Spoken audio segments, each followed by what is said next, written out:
Magbibisikleta kami mula sa lungsod ng Bacolod patungo sa Sipalay City, lungsod ng Sipalay hanggang sa lungsod ng Dumaguete, lungsod ng Dumaguete hanggang San Carlos.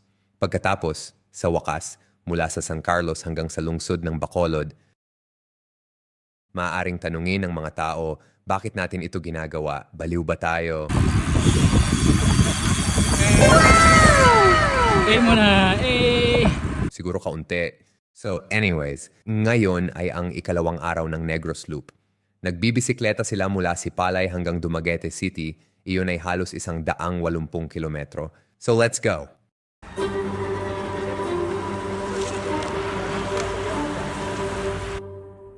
And his name is John C.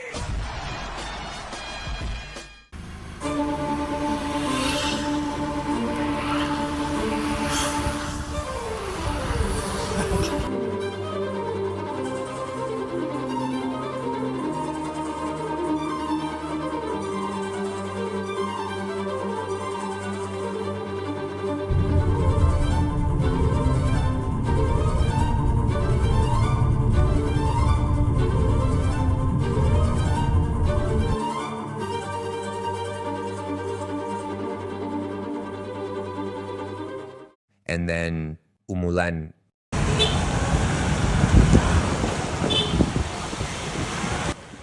Although, parang wala naman silang pake na umuulan. Nakikichismis pa naman, so okay pa sila.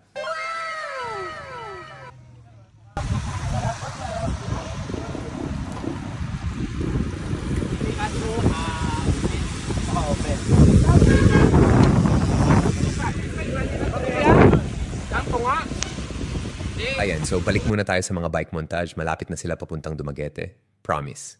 Bruh.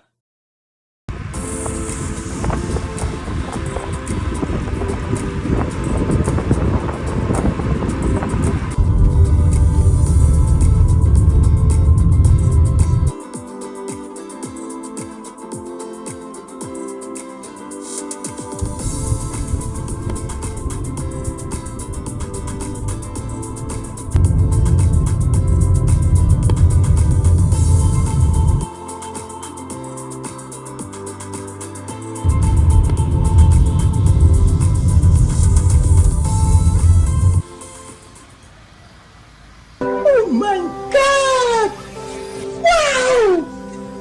Oh my God!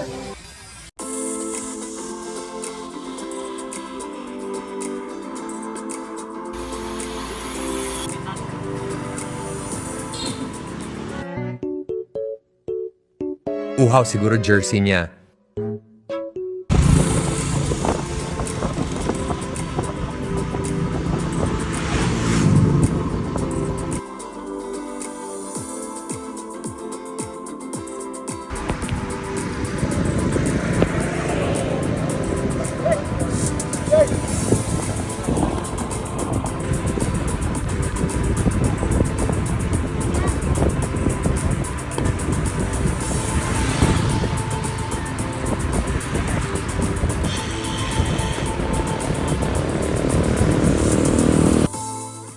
Ayan, so finally mga rider natin nakaabot na sa Dumaguete. Sino ba nanalo? Hindi ko din alam eh. Anyways, mukha naman silang masaya sa ride nila.